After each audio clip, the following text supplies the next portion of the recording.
Senyor Martín Pallín, molt bona nit. Bona nit, buenas noches.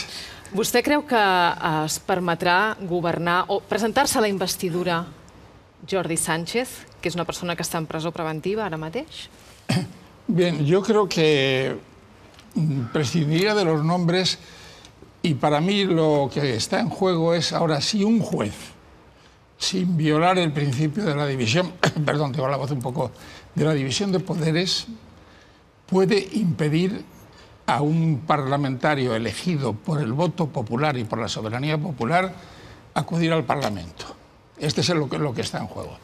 El nombre es importante, es un problema de los políticos. Tenemos un precedente en España en el que el Tribunal Superior de Justicia de Navarra dijo, con arreglo a la ortodoxia de la división de poderes y de lo que debe ser una democracia, que no se puede impedir, o un juez no puede impedir a un parlamentario ir al Parlamento És el cas ser votado. de Juan Carlos Yoldi.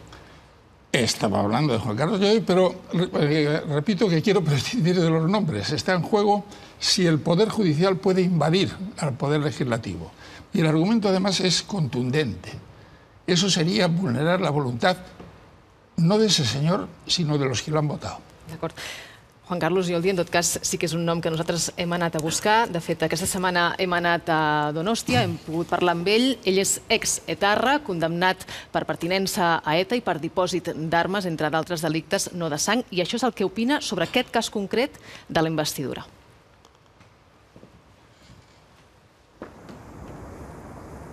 Ahora hace justo 31 años que te presentaste como candidato a la investidura, como candidato al Lehendakari. Explícame cómo fue. Bueno, pues haciendo un repaso histórico, volviéndonos a hace 31 años, pues nosotros dentro de la izquierda abertzale, entonces el partido político era Herri Batasuna, entonces había como costumbre que por cada provincia aparecería un preso en las listas, ¿no? Y de repente me vienen, un compañero me dice, oye, que han dicho las noticias que te van a presentar para el Lehendakari. Y digo, ¿cómo? Digo, pero no puede ser, digo. Y ya empieza el trámite de la autorización mía para ir al Parlamento no, como candidato al Lehendakari, no a la investidura, como candidato al Lehendakari. Y yo recuerdo que jurídicamente era la batalla que se planteó en aquellos momentos era más que nada jurídica. Estabas preso preventivo tú, de hecho. Era preventivo, claro. Yo tenía todos los derechos intactos, tanto como el derecho a sufragio activo y pasivo, como estar en unas listas, aparecer en unas listas, como poder ser elegido, como ocurrió, como fui elegido, ¿no? La Audiencia Provincial de Pamplona en pleno, que eran 13 magistrados, en un debate de tan solo una hora, me dieron autorización a mí para acudir al Parlamento porque tenía todos mis derechos intactos. ¿Y qué te parece lo que está pasando ahora con Jordi Sánchez? Son dos debates, uno el jurídico y el otro político. Pero jurídicamente, la ley de enjuiciamiento criminal, el 384 bis, le llamaron el artículo Yoldi, ¿por qué? Porque hicieron una modificación y precisamente, paradojas de la vida, el que propuso la modificación de la ley de enjuiciamiento criminal fue Juan Alberto Belló. Uno de los jueces se componía en la mesa, el juzgado donde me juzgaron a mí. Luego fue ministro de Justicia. Y hizo la modificación reseñable de la ley de enjuiciamiento criminal para evitar casos como el mío. Una vez que el auto de procesamiento sea firme y esa persona esté en prisión, el auto de procesamiento firme, esté en prisión con delitos, colaboración con banda armada, terrorismo o secesión con violencia. Ese artículo estaba pensado para evitar casos como el mío, pero que tendrían el mismo perfil que el mío. Entre comillas, una persona que estaría presuntamente relacionada con terrorismo. Cuestión que no tiene nada que ver, desde mi punto de vista legal, con este caso. Ahí está el tema. Pero independientemente de eso sería el debate si verdaderamente la tipología por las cuales están estas personas en prisión se asemejaría a ese caso concreto. Ahí estaría el debate. Este es el debate jurídico. Luego está el debate político. ¿Qué es lo que ocurre? Una gran mayoría de la sociedad catalana le ha dado apoyo a ciertas fuerzas políticas, pues empezamos por Puigdemont, etcétera, etcétera, ¿no? Y apuestan por la República, etcétera, etcétera, en fin, una mayoría. Pero ¿qué es lo que ocurre? Ante eso está la barrera del 155 del Estado español, que no les deja a la sociedad catalana ejercerse libremente como ellos quieran, ¿no? Ahí está, eso ya es un debate político, eso ya es otra cuestión. Pero el derecho a que estas personas, en este caso, si se diera el caso de Jordi Insart como candidato al lehendakari, o a presidente, perdón, pues tiene todo su derecho, independientemente de que luego si en la investidura lograse mayores o menores apoyos, ¿no? Eso sería otra cuestión. Yo, por ejemplo, cuando aparecí en el Parlamento, yo no iba a tener ningún apoyo, exceptuando lo de nuestro grupo. Además, mi presencia allí fue más que nada para denunciar lo que significaba en aquellos momentos el Parlamento para nosotros, etcétera. Pues en aquellos momentos nuestras posiciones políticas eran de otra manera, no íbamos al Parlamento, no le representamos legitimidad, etcétera, etcétera. Luego ya con las circunstancias la sociedad cambia, nosotros también los planteamientos hemos cambiado, ¿no? Se cambia, como la vida, todo cambia, ¿no? ¿Cómo se entiende que por terrorismo pases 16 años en prisión y ahora una serie de políticos catalanes les pidan hasta 25 años? Tiene su lógica desde un punto de vista de los mandatarios del Estado español, ¿no? A nosotros, retrotrayéndonos en décadas y décadas, por la violencia, etcétera, etcétera, nos decían más de una vez, el día que paréis sin violencia, pues todo será conseguible, ¿no? Todos los objetivos sin violencia se pueden conseguir. Esa cantinela la hemos escuchado nosotros durante décadas, ¿no? Y el ejemplo más palmario de que eso ha sido una falsedad muy grande es el ejemplo catalán, ¿no? Unas personas que de modo pacífico, democrático, lo que le han dicho la ciudadanía por medio de los votos, el cual quieren crear un Estado, una república independiente, como quieran ellos organizarse, y de repente el Estado les responda por medio de la violencia, tanto física, como se vio en aquellos días en Cataluña, como legal, como es la aplicación del 155, ¿no? ¿Qué es lo que ocurre aquí? Pues eso es el hecho histórico que se dice muchas veces, que dicen antes roja que rota. Pues de una forma resumida se resume todo en eso. Ahí, en este aspecto, en problemas como este de territorialidad, de nacionalidad, ahí ya no hay ni derechas ni de izquierda, no hay derechas ni izquierdas, si hubiera en algún día. Me refiero al Estado español, ¿no? Se hacen todo uno porque sobre todo está la unidad de la patria, ante todo, ¿no?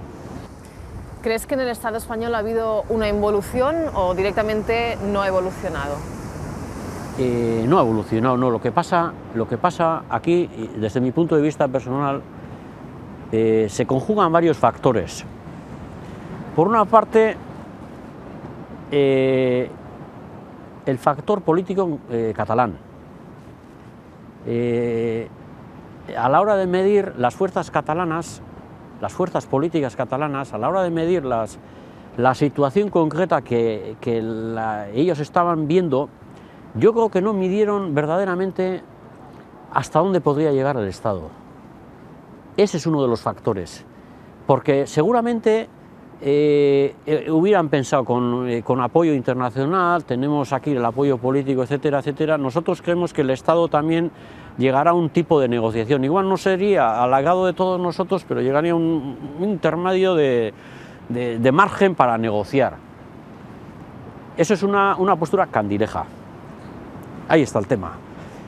Eso a los vascos no les hubiera ocurrido, porque los vascos, por desgracia o por fortuna, a ese Estado lo conocemos en todo, sobre todo en el aspecto represivo, lo conocemos muy bien y sabemos hasta qué punto nosotros hemos padecido guerra sucia, etcétera, etcétera, torturas sistemáticas, etcétera, etcétera, ¿no? Entonces los conocemos perfectamente y sabemos hasta dónde pueden llegar. ¿Qué sentiste cuando escuchaste aquel discurso del 3 de octubre?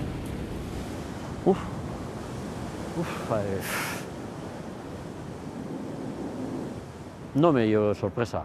No me llevé sorpresa porque es su papel. El día pasado tuve una recepción en Cataluña y yo estoy aquí para garantizar la Constitución, decía él.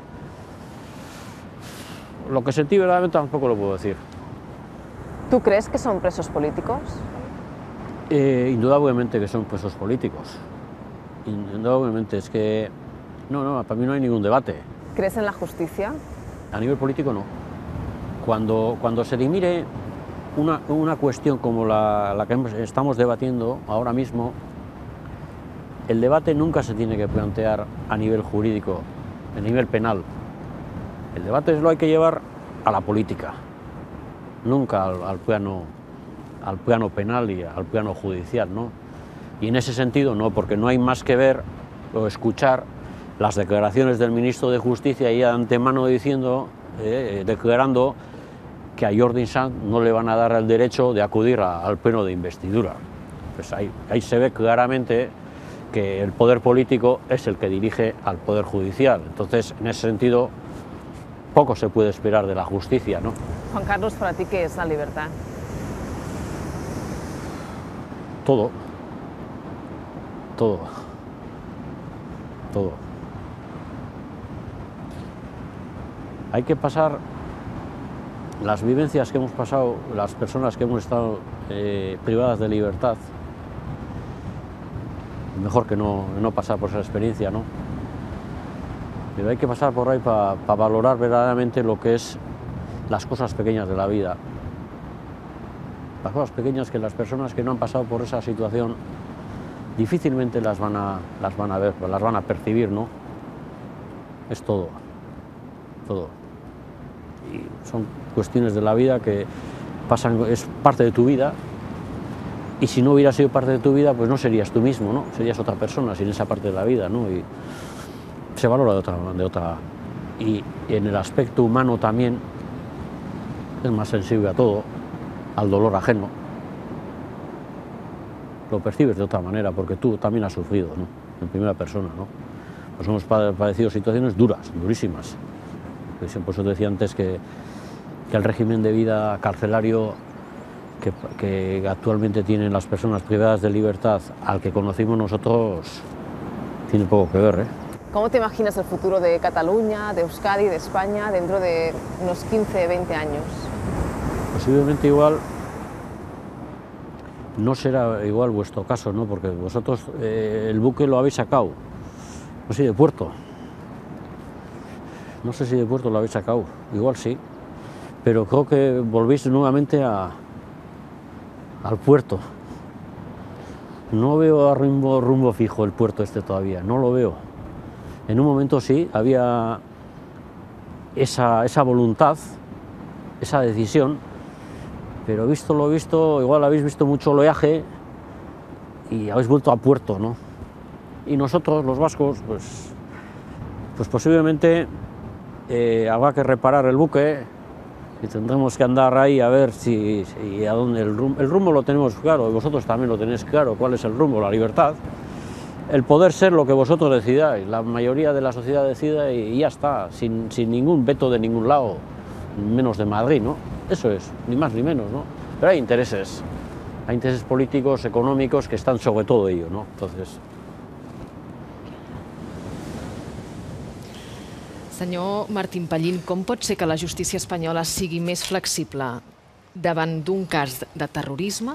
Aquest senyor pertanyia a ETA, va ser condemnat 4 mesos després per pertinença a ETA, sigui més flexible en un cas com aquest que en un cas polític, pacífic, com el que ens ocupa ara? Bueno, yo creo que es que, volviendo un poco a lo que dije antes, está en juego el Estado de Derecho, está en juego la división de poderes y está en juego la calidad democrática de nuestro país, y esto me preocupa.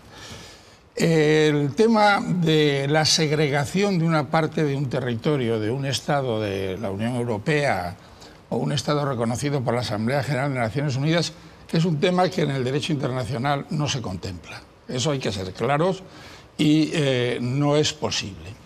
Pero en el Estado de Derecho hay 2 vías de respuesta. Y además se han utilizado las 2, y yo creo que son excluyentes. Una de las vías es el Tribunal Constitucional. Aquí se publicó una ley de referéndum, se publicó una ley de transitoriedad política. Todo eso se sometió al Tribunal Constitucional. El Tribunal Constitucional las declaró nulas y estábamos en una vía que se podrá discutir o no, pero es una vía que está perfectamente encajada, a mi modo de ver, en la Constitución.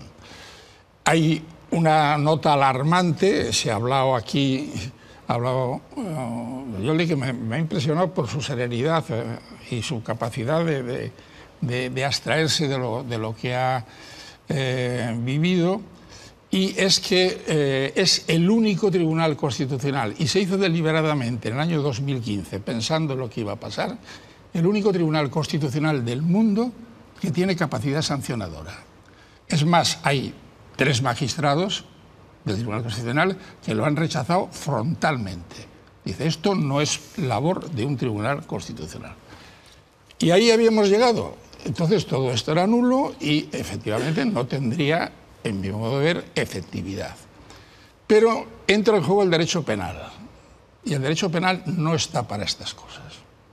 El derecho penal, primero, ha cometido, a mi modo de ver, un error monumental al equiparar una conducta que es el voto en un parlamento, decidiendo, con arreglo a su libertad de criterio, pues la independencia, que después no se llega a declarar formalmente, y el que tenga dudas, que vea que cuando se pone en marcha el 155, los propios parlamentarios catalanes acuden a las elecciones. Luego, de alguna manera, dijeron, no hemos declarado la República. Pero bueno, al poner en marcha el mecanismo penal, incuestionablemente, yo no veo el encaje, ni he visto ningún catedrático de los de mi época, yo ya soy mayor, que se haya atrevido a decir que esto es un delito de rebelión. Vamos, no tiene ni pies ni cabeza. Es un forzamiento, vamos, un contorsionismo judicial verdaderamente preocupante. Se ha dicho que es una sedición lo de la Consejería de Economía. Bueno, yo creo que no, pero vamos a discutirlo. Y una serie de delitos colaterales, como la desobediencia, prevaricación, etcétera, etcétera, que yo creo que no deben entrar en juego cuando se trata de decisiones parlamentarias. Esto se lo contamos a un inglés y se lleva las manos a la cabeza, porque el Bill of Rights, que lleva desde de finales del siglo XVII hasta ahora, y nadie lo ha cuestionado, prohíbe tajantemente el control de los actos parlamentarios que no sea por el propio Parlamento. Y esto es la cuna del parlamentarismo. Si no se sabe es o que no se tiene cultura democrática o que no le importa nada el mundo de valores de la democracia al que está utilizando el derecho penal. En el cas de Jordi Sánchez, hi ha base legal per impedir-li presentar-se a la investidura? Bueno, vamos a ver, digo lo que también he dicho antes, un juez, hay un auto, me parece, de los muchos que ha dictado el juez instructor, porque estamos hablando de un juez instructor. Yo procuro olvidarme de los nombres.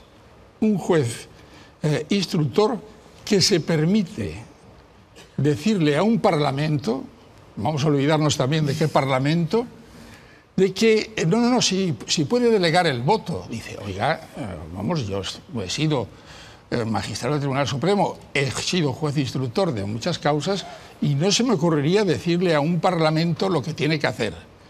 A lo mejor lo pienso, pero no lo digo porque no es mi labor y estoy invadiendo. Del mismo modo que si el Parlamento le dijese al juez instructor, ponga usted en libertad a los detenidos, pues también estaríamos en una invasión de poderes, porque la separación es la clave de la democracia. Y yo creo que sí que debería concurrir. Y después está en juego una cosa que comentaba Jordi, que es el 384 bis, que se hizo específicamente, y cuando las leyes tienen nombres y apellidos, mal asunto. La ley tiene una vocación de generalidad. Es para el conjunto de los ciudadanos o para un conjunto de problemas o de conflictos. Y aquí no, aquí se hizo para unas personas concretas, se mezcló el terrorismo, aprovechando que había sido el 23F, se metió la rebelión, pero claro, la rebelión del 23F, con las metralletas disparando y diciendo a un guardia civil, cuidado que le vais a dar a uno de los nuestros y lo vais a matar.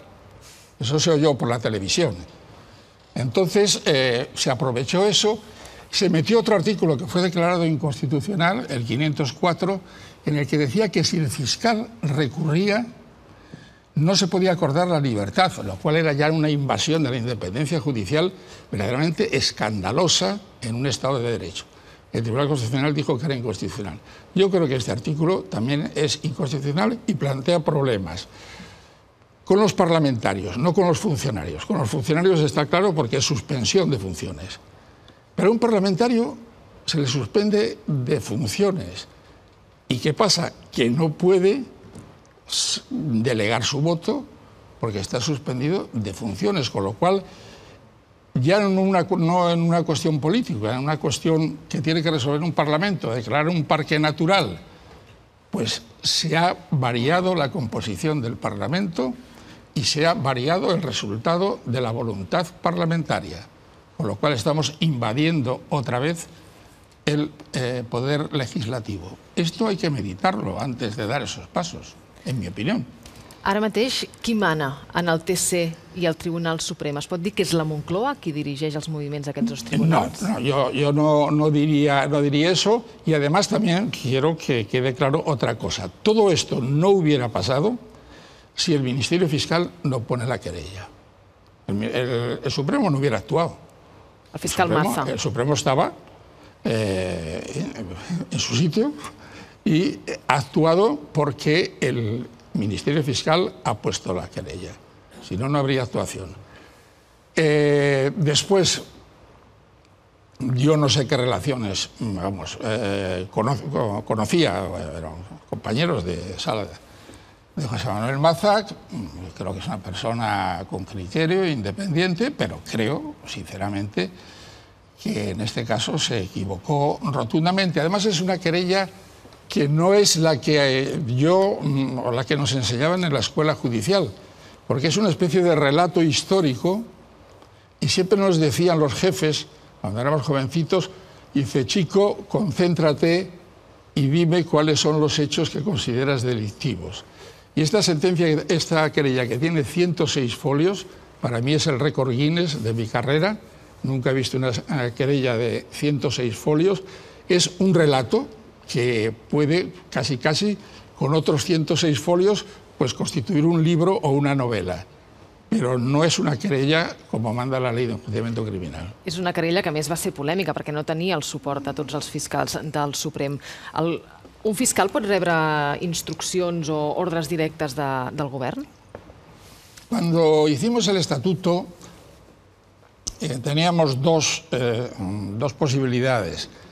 Una que ya estaba cegada por la Constitución, que era que el fiscal lo nombraba el gobierno, y otro era qué grado de influencia podía tener el gobierno en el fiscal general. El estatuto es claro.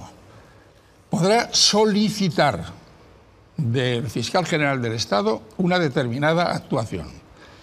Si lo solicita el gobierno, el fiscal general del Estado tiene que reunir a la Junta de Fiscales de Sala y decide él, aunque sea la Junta, no es votación democrática, y a la vista de lo que escuche, pues acceder o no acceder a lo que le solicita el gobierno. El gobierno no puede ordenar al fiscal general del Estado según el estatuto. Ara s'ha declarat aquesta causa com a causa complexa. Què vol dir això? Quines conseqüències pot tenir? Es evidente que era compleja. Pretender que esto se podía resolver en 6 meses me parecía, vamos, casi un milagro, pues, sobre todo teniendo en cuenta el ritmo de nuestra justicia, incluido cuando yo estaba dentro, no ahora. O sea que es lógico que se haya declarado compleja. I això vol dir que s'allargarà encara més el temps d'instrucció? Sí, porque parece que el ministro de Justicia se había atrevido a marcar ya los pasos.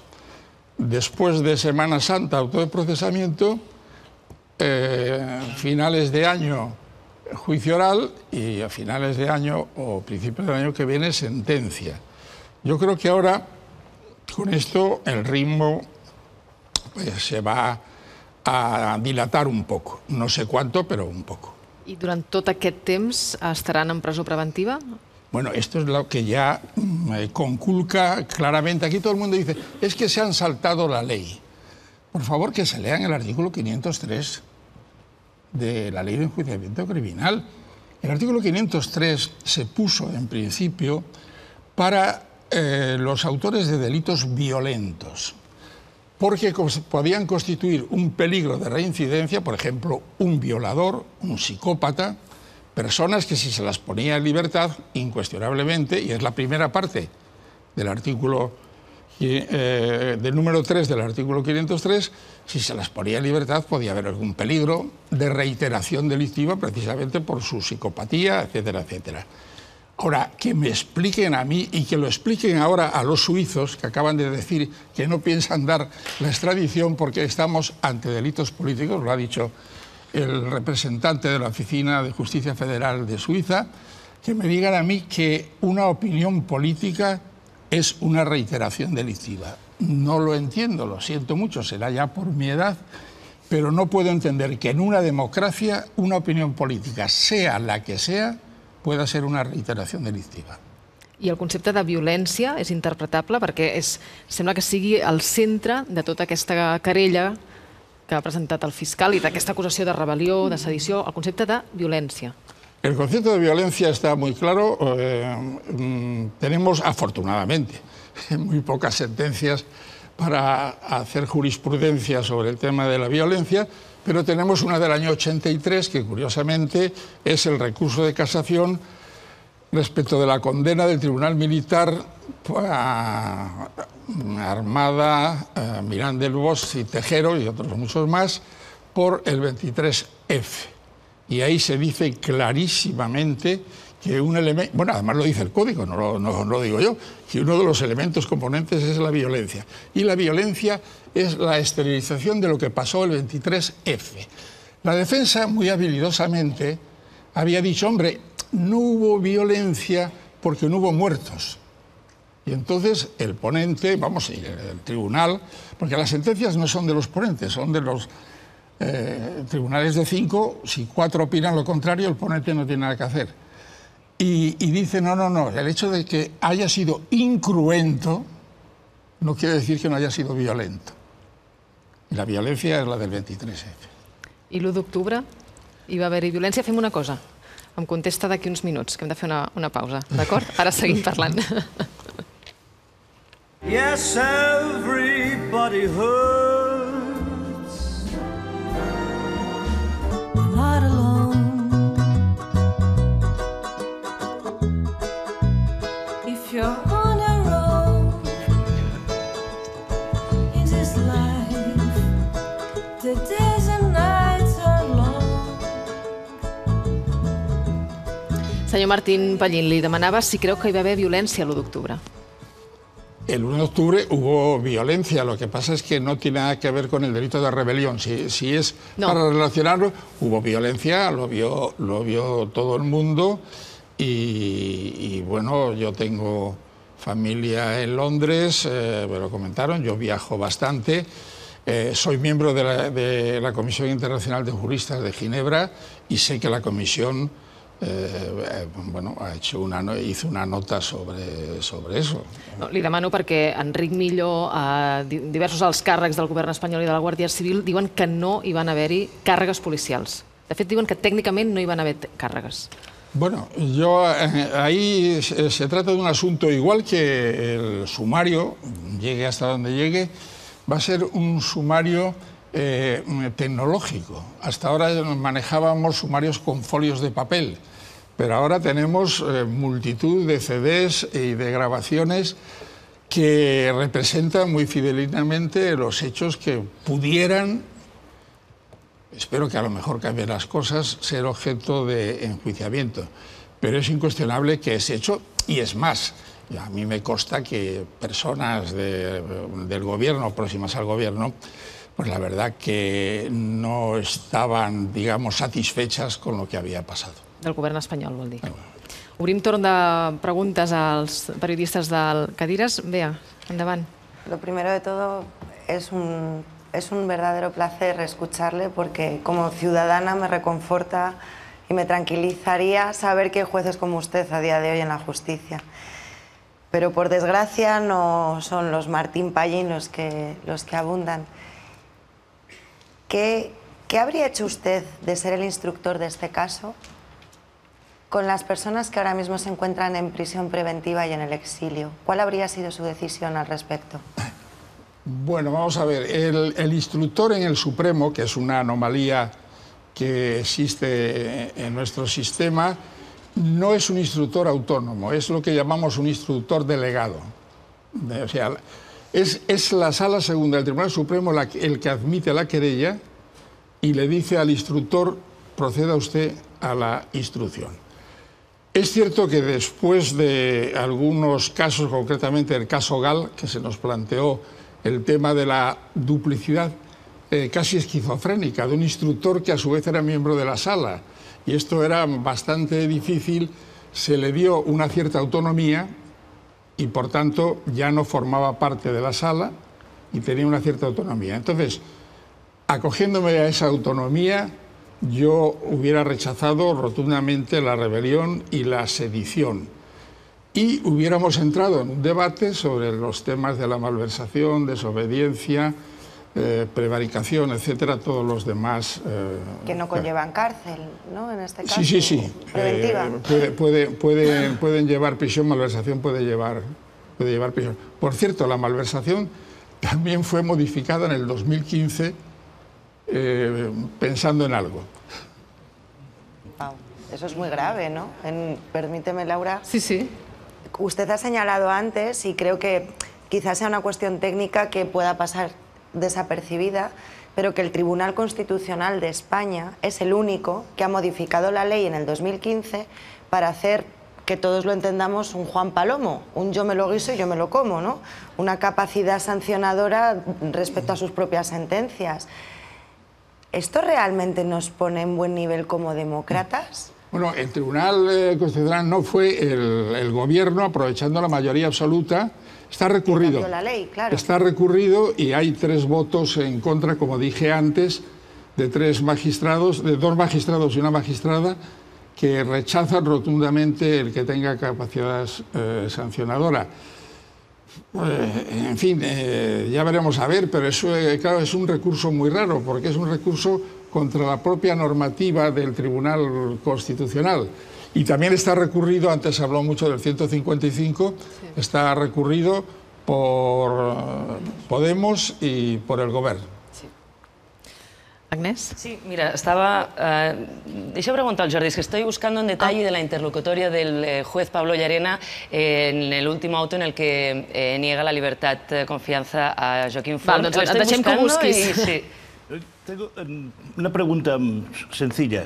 El artículo 155 figura en la Constitución, pero ¿da derecho, usted cree desde un punto de vista jurídico, a destituir al gobierno y a los miembros electos, dijéramos? Esta es una primera pregunta. Una segunda pregunta es, usted está viendo que la estrategia desde el punto de vista de Puigdemont es poner en contradicción los problemas, dijéramos, de índole democrática, ¿no? Y trasladarlo a instancias europeas o de Tribunal de Estrasburgo o de la ONU. ¿Usted cree que podemos tener alguna esperanza de que eso, de alguna manera, sea lo que arregle la situación? Porque no vemos yo no veo otra vía, ¿no? El recurso del 155 me consta, por conversaciones con algún magistrado del Constitucional, que están contentos, en el sentido de que van a tener oportunidad de pronunciarse sobre un tema inédito, porque como todo el mundo sabe, ahora esto pasaba como con el nodo en mi tiempo, que está al alcance de todos los españoles el derecho, y por tanto todos sabemos que es una copia del artículo 37 de la Constitución alemana, que nunca se ha aplicado. Entonces yo me he dedicado a estudiar a los constitucionalistas alemanes qué opinan sobre el 155, porque el Tribunal de Karlsruhe no ha tenido oportunidad de pronunciarse. Y la mayoría de los constitucionalistas tienen muy claras 2 cosas. En primer lugar, que no se puede disolver a los parlamentos de los Länder. Y en segundo lugar, que para utilizar en casos extremos la fuerza hay que declarar previamente, según los alemanes, el estado de alarma. Aquí sería el estado de sitio. Esas 2 cuestiones las tienen muy claras. Veremos qué dice el Tribunal Constitucional, porque va a tener una oportunidad de oro para delimitar cuál es el alcance del 155. Y respecto de la internacionalización, pues esto es algo que ha venido rodado por muchas circunstancias, por lo que sucedió el 1 de octubre y por el hecho inédito, que ya me refería antes a él, de que un acto parlamentario, se esté de acuerdo o no se esté de acuerdo con él, sea criminalizado. Eso es algo que choca frontalmente. Incluso creo que ahora, el día 19 de marzo, aquí como todo el mundo habla de querellas, no se puede uno querellar ante el Consejo de Derechos Humanos. En la reunión que tiene el Consejo de Derechos Humanos en Ginebra para tratar sobre el estado de los derechos humanos, del cumplimiento, perdón, del Pacto Internacional de Derechos Civiles, se va a tratar sobre este tema, porque incuestionablemente va a haber una reclamación. Ahora bien, que nadie piense que va a dictar sentencias. El Consejo solo puede hacer recomendaciones. Puede decir que le parece bien, le parece mal, que se ha vulnerado o no el pacto, pero no tiene fuerza vinculante la decisión que pueda adoptar en virtud de lo que se le solicite el día 19 de marzo. ¿Y Estrasburgo? Estrasburgo difícilmente tiene encaje todo esto en Estrasburgo con el convenio, con los artículos del convenio europeo. Pero, en fin, para mí el problema, yo creo que deberíamos hacerlo sobre una recapitulación interna. Todo es corregible. A lo largo de la historia pues, se han cometido muchos errores y tenemos la oportunidad de volver las aguas a su cauce. El día que se constituya el Parlamento, pues este tendrá que empezar a funcionar. He dicho antes, y repito, que el derecho internacional no admite la separación unilateral de partes de un Estado que ya está en la Unión Europea, pero queda abierta, y es más, hasta hubo conversaciones antes del 9N.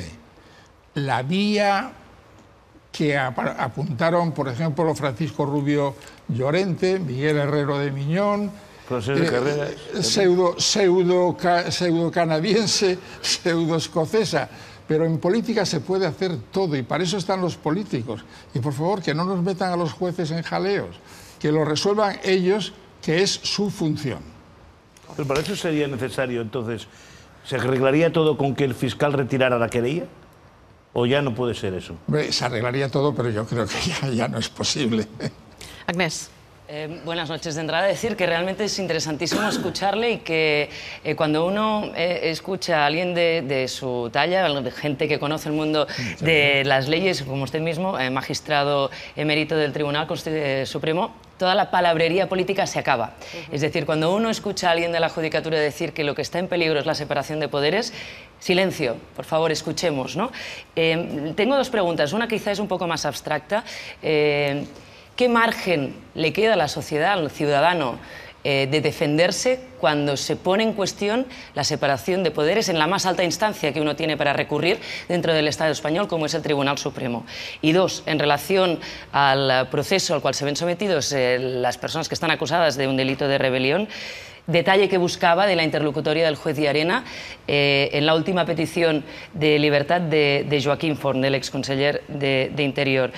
El juez Llarena decía, Quim Forn podría volver a cometer el delito que se le atribuye porque quien le dio la confianza para ser conseller aún hoy sostiene un discurso desafiante para conseguir la independencia de manera inmediata y contra las normas. ¿La justicia de uno puede depender de lo que hagan los otros fuera? En política yo creo que no hay nada desafiante. La expresión ya no me parece. En política se estará o no de acuerdo, y ya si se trata de una opinión expresada dentro de la sede parlamentaria, yo, pues por ejemplo, quizás sea un romántico que he perdido ya el hilo, pero siempre me impactó mucho una frase de un primer ministro inglés de la reina Victoria, William Pitt, que dijo a un parlamentario, dice, me repugna lo que está diciendo su señoría, pero daría mi vida porque pudiera seguir diciéndolo. Eso es el parlamentarismo que yo entiendo. Que sea desafiante. Un juez no se puede meter en esas valoraciones. A lo mejor a él le puede parecer desafiante y está en plena libertad, pero no lo puede plasmar en una resolución judicial. Y le hacía otra pregunta, la pregunta Agnès. es si la justicia, el derecho a poder salir de esa condición de prisión preventiva de Joaquim Forn puede depender, da igual, quitemos los nombres, puede depender de lo que hagan otros fuera de la cárcel. No, en absoluto, vamos, es que el derecho penal es un derecho de acciones individuales. Por eso. Y por tanto uno no puede depender de lo que... El principio de culpabilidad es principio unipersonal, ¿eh? Llaman porque los juristas somos muy pervertidos en el lenguaje y le dicen que es un delito plurisubjetivo y que hay delitos plurisubjetivos, los hay, efectivamente. Pero también yo les diría que si consideran rebelión el acuerdo del Parlamento, ese acuerdo no se hubiera tomado sin la cooperación necesaria de los 72 parlamentarios que votaron, ¿eh? Entonces vamos a manejar el derecho en todas direcciones y seamos coherentes.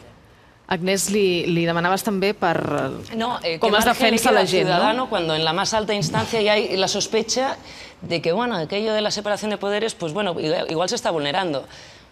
Yo como ciudadana, lo digo porque escuchándole a usted, a una persona de su nivel, yo como ciudadana me siento desamparada, porque digo, bueno, no, espero no tener ningún problema ningún día, pero bueno, es que la sospecha que se está vertiendo es muy seria.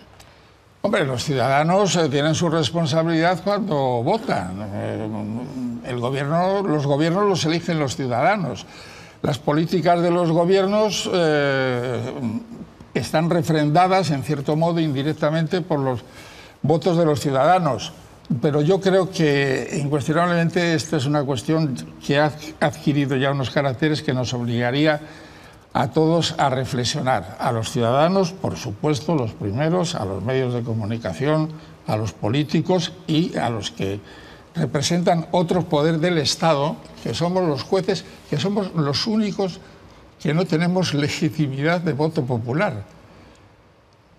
Mi legitimidad me ha venido de que tuve suerte el día que aprobé las oposiciones y que los temas me salieron bien. Y después ya fui progresando. Y que es muy peligroso, y en esto yo soy un seguidor fiel del Tribunal Supremo norteamericano, el gobierno de los jueces. En este momento los que están gobernando son los jueces. Yo voy a seguir tirando de este hilo, magistrado. Buenas noches. Buenas noches. Y estoy de acuerdo y defiendo y elogio su encendida defensa a la división y a la separación de poderes, y me parece muy bien y estoy completamente de acuerdo también, no sé si se lo he dicho, creo que sí en otras ocasiones, de que usted nos advierta y nos ponga en alerta ante aquello que considera que pone en riesgo esa separación de poderes. Yo creo que eso democráticamente es fantástico y además lo aplaudo. Y dicho esto, y atendiendo a sus avisos, a sus alertas, tomando nota como he tomado nota en esta noche, pero en los días en la actualidad, aquí ha habido antes un representante de un partido independentista, se pone en duda que España sea un Estado de Derecho, y yo le quiero hacer una pregunta muy concreta. A pesar de esas alertas, de esos avisos, de esa defensa, insisto, que hace usted de la división de poderes, que yo creo que existe, ¿España hoy es un Estado de Derecho garantista con las libertades garantizadas, a su juicio? Y una segunda muy rápida. También se dice, y quiero su opinión, que el señor Carles Puigdemont está exiliado, que está en Bruselas en el exilio. ¿Está el señor Puigdemont, en su opinión, en el exilio o está fugado de la justicia? Bueno, el Estado de Derecho formalmente está en la Constitución. Ahora, hay muchas constituciones en el mundo que formalmente establecen el Estado de Derecho, que no hay que confundir con el Estado de leyes, que muchos lo confunden y ya no digo nada con el Estado de derechas, que eso es otra cosa totalmente distinta, ¿no? Pero realmente el Estado de Derecho se construye día a día. No es algo que dice, bueno, ya está la Constitución y viva España. No, hay que construirlo. La democracia hay que alimentarla todos los días, la democracia se vive día a día. El proceso español es garantista, incuestionablemente, pero no siempre responde. Acabamos de ver en este momento, además, un ejemplo muy fácil, 3 sentencias sobre libertad de opinión, sobre libertad de expresión. 2 en un sentido, otra con un voto particular, porque manejamos un material, sobre todo cuando se trata de la libertad de opinión, que es bastante subjetivo. Y el derecho penal, en lo demás, el subjetivismo es insoslayable, somos sujetos, pero en el derecho penal hay que huir del subjetivismo. Deje usted el derecho penal para otras cosas más claras y no se meta en esto. Vamos, para terminar, todos los años hay un ranking internacional, patrocinado por Amnistía Internacional y Human Rights, sobre la calificación, digamos, el top 10 de los estados que respetan las libertades, las garantías, etcétera. Y salvo Nueva Zelanda, Australia y nosotros, todos salen mal parados. Y si vamos al Tribunal de Estrasburgo, veremos que, por ejemplo, el Reino Unido ha sido condenado en infinidad de ocasiones, precisamente por cuestiones de terrorismo, cuando el IRA estaba en su punto álgido. España, pues también ha tenido sus problemas. El Estado de Derecho es una cúpula y dentro de ella tenemos que movernos y que sea habitable y vivible y real y efectivo. Lo decía un maestro de la filosofía del derecho, Norberto Bobbio, que la Declaración de Derechos Humanos es magnífica, el pacto maravilloso, el convenio también, pero si no los hacemos reales y efectivos, se quedan en letra muerta. I al voltant de l'acte... Me quedaba una pregunta. Li queda una segona pregunta, la de l'exili. Sí, que escuchamos en constantes ocasiones, yo no lo comparto, evidentemente, y parta usted de la base de que escuchamos de que el señor Puigdemont está en el exilio. Me gustaría su opinión, ¿en el exilio o fugado de la justicia porque no quiere dar la cara ante los tribunales? Bueno, fugado en absoluto. Y si no, que algunos recuerden la serie del Fugitivo. Era un señor que estaba escapado, escondido, huido y tal. Fugado no, porque está a disposición. El señor Llarena puso en marcha la orden de detención europea y la retiró. Me gustaría que un día tenga tiempo para explicárnoslo a los españoles por qué un juez retira una orden de detención. Yo no lo he visto en mi vida.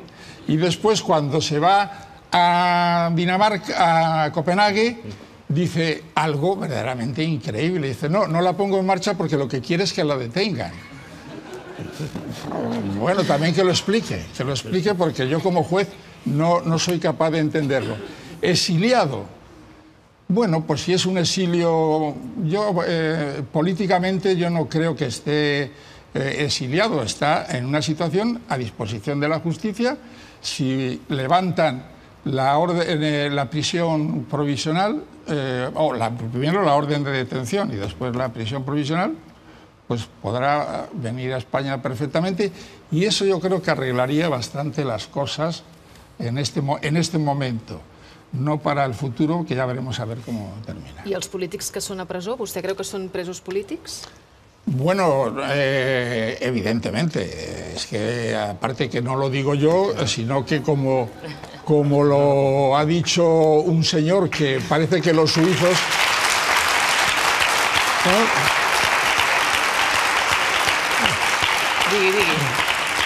Bueno, que los suizos hasta ahora han tenido fama de ser unas personas con una profunda cultura política, también con una profunda tendencia a ocultar capitales ajenos, las cosas como son.